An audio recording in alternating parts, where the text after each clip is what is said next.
Hi guys, welcome to Techavro. In this video, I'm gonna be showing you how to add a cover photo in your Facebook page. So let's go to the Facebook page first. Make sure you are on your Facebook page. You have to click on this account option or the profile icon, which is top right corner. Then make sure that you are on your Facebook page, not your Facebook profile or not your normal Facebook account.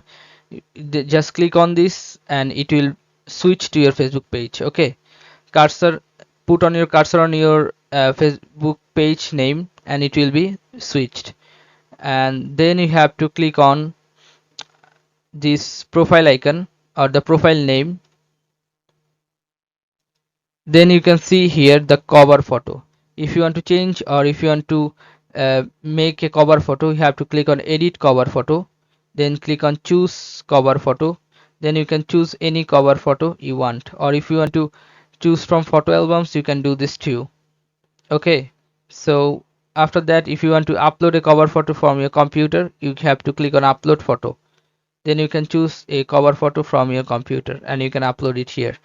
Okay guys, so this is how you can do this guys. If you find this video helpful, then please give a thumbs up and don't forget to subscribe the channel. Thank you so much for watching the video.